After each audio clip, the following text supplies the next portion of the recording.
he also says, in this film, getting into the particulars, the whole film essentially argues that we've been under the reign of Antichrist since essentially the 4th century, when, according to them, the papacy really started to rise, and that this has been basically the New World Order, the reign of the Antichrist. Well, how does that fit with the concept of that the New World Order is rising now? According to that, we have to have been under the whole thing for 2 millennia.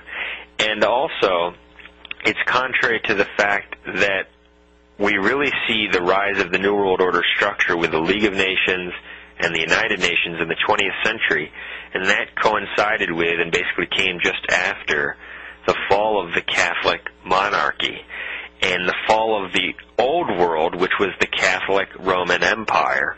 And so the truth is that the New World Order is contrasted with the Old Catholic World Order. And so the New World Order is opposed to the Catholic Order, but in their contradictory, dishonest, false documentary, they say that basically, well, the Antichrist has been reigning for 2,000 years. And also, how's he sitting in the temple of God? If this superstructure that was created, and this is Antichrist, they say, it's consistently been sitting there for hundreds or thousands of years, how could this structure be at any time an authentic church? If the whole thing is satanic from the get-go, how is it the Antichrist, which they say could be sitting in the temple of God? And this dishonest documentary basically says that the Jesuits will do anything to try to spread their intentions, that they will become, quote, Calvinists, become, quote, Protestants, preach from Protestant pulpits, they will lie, they will spy, they will do anything. Well, murder. Yeah, this is totally condemned by Catholic teaching, by the teaching of Catholic Jesuits throughout history. And they say that the Jesuits exhibited such revenge. They always wanted to get revenge on their enemies. Well, this is completely incompatible with the Jesuit missionaries who would give up their whole lives to try to convert these natives in North America and Asia and South America and do things that these Protestants would never even imagine doing. They would suffer things that these Protestants would never even dream of suffering. And many Jesuits were responsible for the spread of Christianity throughout the world, to Asia, to North America, to South America. And so it's just a mythological evil view. And also, like, he's talking about the Albigensians. Maybe you want to cover that? This film, and I think he also mentioned it in the interview with Alex Jones promoting the film, he said that the representatives of true biblical, quote, Christianity, in other words, the Protestant church history, is shown by the Albigensians and the Waldensians in the Middle Ages. Okay, he said these were the true Bible believers persecuted by essentially the evil papacy, the evil popes, who launched the Inquisition against them to try to kill them. Well, you can just look it up on the internet. You can consult secular histories. You can consult anything. They will confirm that the Albigensians, who according to Alex Jones and Chris Pinto are the, quote, true biblical Christians, were dualists, okay? In other words, they believed that there were essentially two gods, a good God and an evil God. The good God was the God of the Spirit, and the evil God was the God of matter, okay? This was a heretical, pagan, apostate view that goes back all the way to the Gnostics. It was held by the Manichaeans, and it was held by the Albigensians. And I just wanted to quickly quote from this book. This is a secular historian, Joseph Rees Strayer, The Albigensian Crusades, 1992. He was a well-known historian, president of the American Historical Association. He says the Cathars were often called the Albigensians in the 13th century because they were especially numerous in the region of Albi. So the Cathars and the Albigensians are synonymous. And he says Cathar doctrine was not entirely uniform, but all branches of the sect accepted the idea that the visible world was evil. Sexual intercourse was the greatest sin. In other words, it was the greatest sin because you were passing on matter and flesh, okay? And that's why the, quote, most pure among them would try to kill themselves. And so these people were a threat to society. And they held that Jesus was an emanation from God, but he was not God. Neither was he man, they held. And so they were dualist apostates and pagans. They were not remotely even what conservative, so-called conservative Protestants would consider conservative biblical Christians. And this is what this totally ridiculous film, A Lamp in the Dark, and Alex Jones and Chris Pinto, that's what they say represents true biblical Christianity. And I don't know if you wanted to cover some of the things about the Roman emperor as quickly, maybe just cover that issue or not. But this film also, it says that the popes are equal to and above God. They repeatedly said that the papal system, they say, is the Antichrist. The popes have the power to change the gospel. That's another thing, just an utter lie. It says the papacy was and is Antichrist. The papacy is the kingdom of Antichrist. The pope is the son of perdition. The papacy issue blasphemous declarations. The Antichrist is the Church of Rome itself. There's a whole section on call no man father. Well, what about the commandment, honor thy father and thy mother? And I guess you could never say this man is my father, that he is my father, because you'd be using the term of father, and that's contrary to what they believe is the Bible's teaching.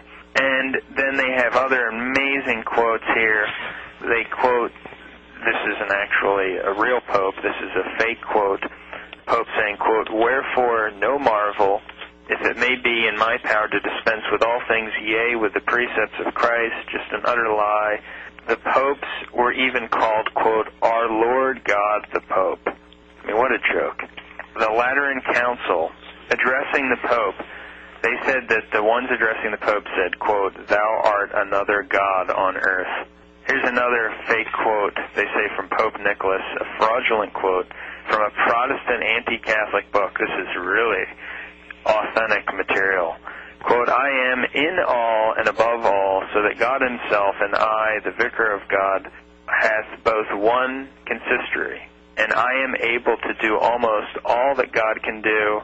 I then, being above all, seem to be by this reason to be above all gods." Yeah, he's saying that the Pope said that he's above all gods. Here's another quote. "The Pope is not simply the representative of Jesus Christ. On the contrary, he is Jesus Christ himself under the veil of the flesh." Just an utter lie. And they don't quote any reputable source for this. No reputable source. All anti-Catholic Protestant books. This is all from A Lamp in the Dark. This ridiculous film that claims to be about Catholicism. Pope Pius IX, they say, said, quote, "I am alone the successor of the apostles. I am the way, the truth, and the life." Doesn't cite any document. No. And the popes have made claims to be God, it says. And this is completely contrary to, the Church has never taught. The Church doesn't teach blind obedience even to a valid pope. It's just one lie after another. And just one other point on the Albigensians, whom they claim were the, quote, true biblical Christians, but were in fact dualists. In 1 Timothy 4, 1-4, St. Paul says that in the last times some shall depart from the faith, giving heed to spirits of error and doctrines of devils, forbidding people to marry, commanding that they abstain from meats, which God hath created, for every creature of God is good. And the Protestants think this verse is condemning Catholic celibacy and calling it a doctrine of devils, when in fact it's actually talking about this dualist idea, and it's predicting that it would arise where people would forbid people to marry. And this happened with the Gnostics, with the Manichaeans, and with the Albigensians. And so this verse is actually condemning the dualists and the Albigensians, the very people whom Alex Jones and Chris Pinto say, by endorsing this video, A Lamp in the Dark, represented true biblical Christianity, when in fact they were the very doctrines of devils mentioned here. And it was certainly not Catholic teaching on celibacy, which is taught as superior to marriage in 1 Corinthians chapter 7 and Matthew 19:12. That one on the Roman Emperor, were you going to address that? Well, yeah, something that he mentioned in the interview with Alex Jones and in the film is the issue of the Pontifex Maximus, Supreme Pontiff. This was the title that the pagan emperors held usually, and what it represented in the pagan Roman Empire. is the high priest or supreme pontiff. The emperor was also given the title Pontifex Maximus, or supreme pontiff, because he was in charge of the religious affairs of the empire. He was head of the religious affairs of the cult state. And so this anti-Catholic film and other anti-Catholics try to say, well, popes also call themselves now Pontifex Maximus, and they essentially got that from the pagan Roman emperors. And this is a distortion and very misleading, because when the Roman Empire was pagan, the position of Pontifex Maximus was of course pagan and evil, because it involved being the head of this pagan religious empire and being involved, and in fact the head of, these pagan and false idolatrous affairs.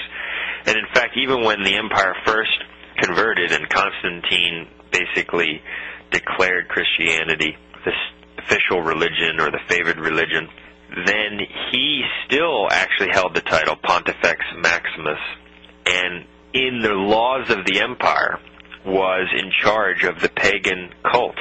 But as the emperors became more Christian, or actually Christian, and more pious, and as the empire transformed into a Christian empire, then the emperors, instead of trying to claim to be the supreme pontiff themselves, would give up that title to the Pope. And this happened around the time of Pope St. Damasus in the 4th century, I think it was.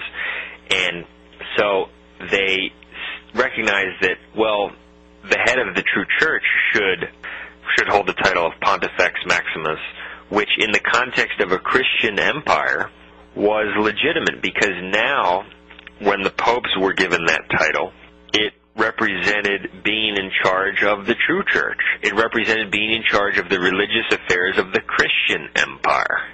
Okay? And so the preeminent religious figure, the high priest of the Christian empire. And so it didn't have any paganism involved with it whatsoever. And so it's a distortion. Another thing that he implied when talking about this is that the popes before Constantine and before they basically took the title Pontifex Maximus, they never really thought of themselves, or there was no evidence that they were the supreme pontiffs or supreme bishops or had some kind of supreme authority, which is clearly absurd. Anyone who studies the history, and you can consult secular sources, secular books which contain this, that there's plenty of evidence for the primacy of the Bishop of Rome prior to Constantine. St. Ignatius, in about 110 AD, all you have to do is read the Apostolic Fathers, speaks of the Catholic Church, the authority of the bishop, and the authority of Rome. Clement of Rome, in the 1st century, exercises papal authority in the East in a dispute about the Corinthian Christians, which they were involved with. And this is Clement's famous epistle to the Corinthians. St. Irenaeus, in the 2nd century, about 180, says that every church must agree with Rome because of its preeminent authority from Peter and Paul, totally destroying what this ridiculous so-called documentary Lamp in the Dark is trying to present. And this is even admitted, these facts that I've been talking about, by non-Catholic scholars such as the Eastern so-called Orthodox, who would cite these texts and admit that they are examples of at least the primacy of the Bishop of Rome at this period. And also, Eusebius, who is the historian of the ancient church, wrote around 260, or lived around 260 to 340, I think it was. He tells us that Pope Victor I, in about 190, wanted to excommunicate almost the entire Eastern Church over an Easter controversy. Obviously, therefore, he believed he had authority, and it did not come from Constantine or the pagan Roman Empire. So those are just a few facts to show how ridiculous and false this documentary, which Alex Jones said everyone has to get, is.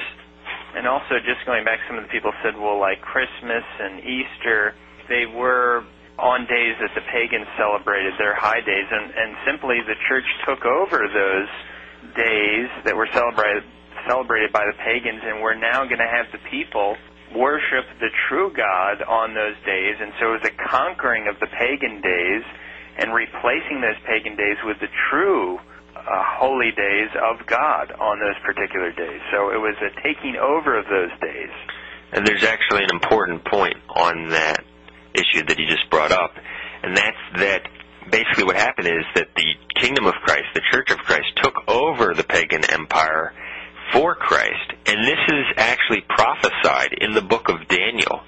In Daniel chapter 7, it contains a prophecy about 4 beasts, and it says that there are 4 great kingdoms that shall arise, and the beasts which it describes were the Chaldean, the Persian, the Grecian, and the Roman empires.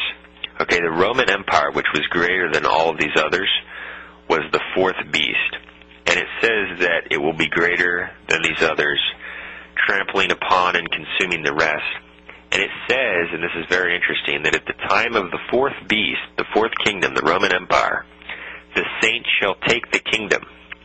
And I just want to quote this, Daniel 7:17 and following. These 4 beasts are 4 kingdoms which shall arise out of the earth, but the saints of the Most High shall take the kingdom, and they shall possess the kingdom forever and ever, end quote.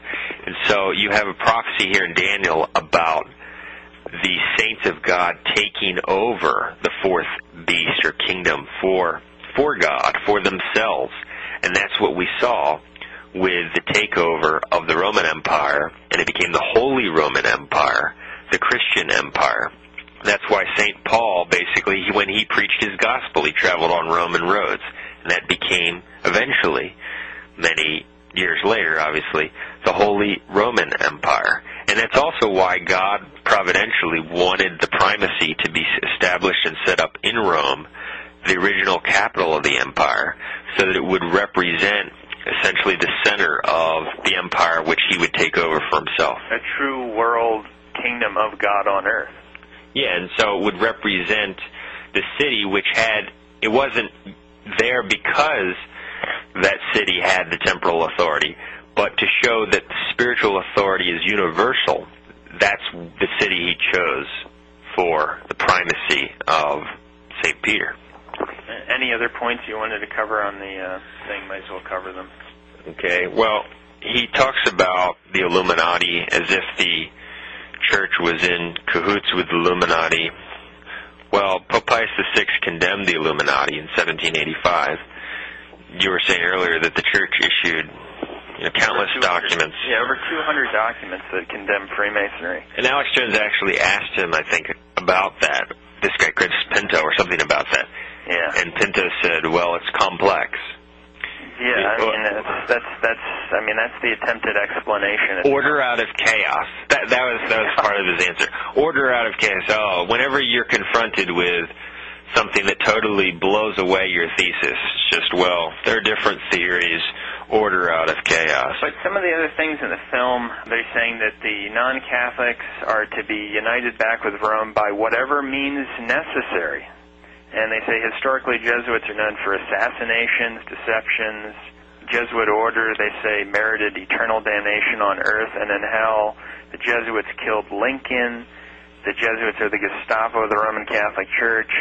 They go on to say that the Jesuits are to be a Calvinist among Calvinists, a Protestant among Protestant, even to seek permission to preach from their pulpits as a spy to get themselves so that the other side can feel confident in their company, to go all extreme to get non-Catholics back in union with Rome, to use the poison cup, the strangulating cord, and the leaden bullet. They said that was from, I think, the oath of the Jesuits. Yeah, they take an oath to do these kinds of things. They take an oath to secretly use the poison cup, the strangulating cord, and the leaden bullet.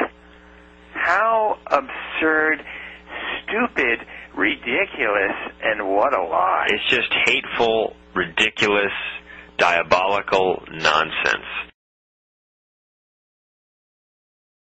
And then they go on to say that they may do, when directed by the Pope or the Superior of the Society of Jesus, the Jesuits, whoever does not accept the Pope, let him be exterminated. This is like a bloody oath. It's just incredible. Well, and he mentions that they were expelled from so many countries. And see, what they don't realize is that the Jesuits were hated by a lot of secular rulers. In fact, in 1624, Protestant Denmark forbade all Catholic priests from entering the country under pain of death. And the Jesuits were expelled from many places because the Jesuits were in charge of the education of the young. And so they stood in the way of the anti-Christian and revolutionary movements because they had a monopoly over the education of the young. And therefore governments would also be rarely free of their influence. And so for that reason they were hated by those who pushed for revolutionary and anti-Christian agendas. And that's why they tried to destroy them. And so it was not because they were conspiring to murder and so forth. It's because they were a huge force and an obstacle to people who tried to control countries and root out Catholic principles. And also they bring up, and Alex Jones mentioned this when he was interviewing this guy, that I heard that the Jesuit order was formed, the SS was formed after modeled upon the Jesuit. Rockefeller followed the Jesuit plan. And just these different things. Well, no, that doesn't mean anything. People can use something that works, a good business model, and implement that, obviously, into their own system of doing things. Going back to Hitler, by the way, Hitler would not even allow Jesuits to be drafted because he feared that they would try to convert the people. And obviously Catholics were viciously persecuted by also Hitler, too. In fact, the reason they mention a concordat with the Vatican is because the Catholics were being persecuted by Hitler.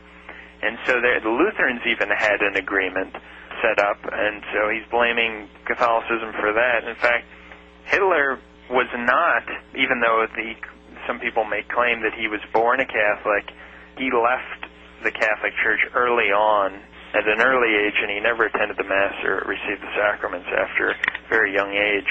Yeah, and he says that the Inquisition was essentially the first police state, and so, in fact, this guy Chris Pinto said that the Catholic Church represents the very same evil promoted by the globalists who push for the global warming takeover and the New World Order. And he tried to, sort of draw an analogy to the Spanish Inquisition. Well, yet he praises Calvin, who really ran a police state in Geneva, where he would, have people go into people's homes, and if they were contradicting him, they could be penalized, and so that's fine. And he totally dismisses the secular histories which show that the inquisitorial courts were quite fair.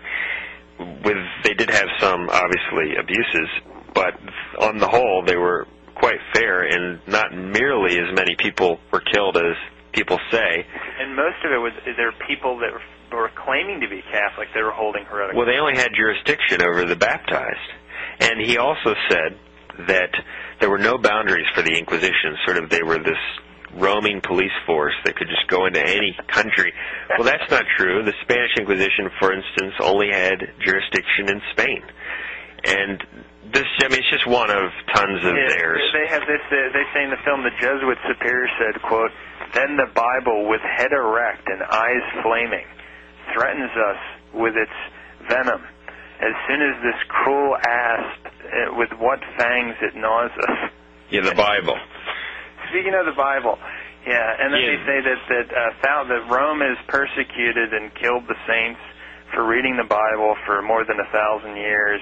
No matter that there's just overwhelming evidence for the papacy to anyone who's honest at all. It just goes on and on. It's just amazing how many different things are in here. They're just really, it's almost incredible how vicious the attack was on Catholicism. I thought it would be bad, but I had no idea it'd be this bad. And the Jesuits killed Lincoln. Oh, he also brought up this guy Pinto on the Alex Jones show, that basically this idea that you can kill heretics originated with Constantine, and St. Paul didn't do this. He just excluded them from the society, but Constantine and the Catholic Church started to then kill heretics. Well, God himself decrees the death penalty in the Old Testament for certain sins. Additionally, this guy Pinto said that Calvin was a, quote, Christian hero who, quote, fell in love with the Bible. Well, Calvin had Michael Servetus put to death as a, quote, as a heretic, and he was actually a heretic. He denied the Trinity. And so it's okay for Calvin to put someone to death. And Luther called for the death of the cardinals, called for the death of the Pope. His doctrines spawned the peasant rebellions, which killed tens of thousands of Catholics. They raided churches. But that's okay. But the notion that you kill heretics originated and was confined to Catholic states and Catholic authorities. No, the death penalty was practiced in Protestant states. It was for heresy. It was a capital crime in Protestant and Catholic states. And just a few more, just to end this off. They say that once the Protestant translations of the Bible were produced, people finally could read the true words of the gospel, which were always contrary to the papal teachings of Rome. Sure. And he's talking about England. When the new king came in there was Protestant. He sought to reform England from idolatry and popery. And then they show a picture of the Pope being crushed by the Word of God. And the four evangelists stoning the Pope to death with the four Gospels. And on more of sort of, they say that the Pope is the true son of the devil, a bad man, an antichrist, an abominable tyrant. They say that they burned all English Bibles and the people who read them, including blind people and babies. Yeah, it's just incredible. They quote, of course they say Rome is the great horror of Revelation 17. I mean, not just now, throughout its history. The Pope is the beast that cometh out of the bottomless pit and has power out of hell. They say the papacy should be slain. The papal antichrist will be destroyed at the second coming of Christ. On and on and on. And this is the film that Alex Jones wants everyone to see. One other contradiction that's somewhat interesting is that they say that when Erasmus discovered Greek, it put to rest the translation of Luke 1, Hail full of grace, which they said was, false translation upon which essentially Catholic false doctrine about Mary is based. And yet they also say that William Tyndale was this English Protestant, quote, martyr who gave the world the true English Bible. And so the Catholic Church tried to kill him because he wanted to give the scriptures to the English people. Well, his Bible has, Hail full of grace, the Lord is with thee. Blessed art thou among women. And so his Bible has the very translation which they say is false and which, the releasing of the scriptures did away with. It's just one of a billion, maybe not a billion, but contradictions. Another one's pretty hilarious is that they say that there was a certain Protestant guy who seemed to help Catholicism in a certain way, and that the Jesuit offered him a cardinal's hat. They said this Puritan who criticized the King James Bible. So they said this video, Lamp in the Dark, presents the King James Bible as basically heaven sent and releasing the scriptures to the world. And some Puritan, condemned it. And they said, well, he was quite friendly to the Jesuits, and so he must have been a Jesuit conspirator. And then they said that he was even offered a cardinal's hat. So a Protestant Puritan was offered to become a cardinal. Yeah, in fact, here's what it says. It says, and though a bold and inflexible enemy to popery, he was offered a cardinal's cap. I mean, he's not even Catholic, not a priest. And people will believe this, though. They see, oh, really? Like Alex Jones. This is pure dishonesty. Another interesting contradiction is that they say that Martin Luther's 95 Theses launched the beginning of the Protestant Reformation, and they showed a picture of him tacking the Theses. Well, as is pointed out in our video, what you don't know about Luther, and you can find that on YouTube, Luther was not a Protestant when he tacked the 95 Theses. You can look at them online, read them. He believes in the Pope. He believes in the papacy. He believes in purgatory. He believes in indulgences, although he corrupts true Catholic teaching in some of those areas. He's not remotely Protestant at all. And so if they're saying that basically he was taking a stand for the true faith, they're destroying their whole argument. The belief in indulgences, he still believes in that at that time, which also Alex Jones attacked that issue. And so it proves that his whole, quote, faith was man-made, as we show in the video, but it also refutes their argument.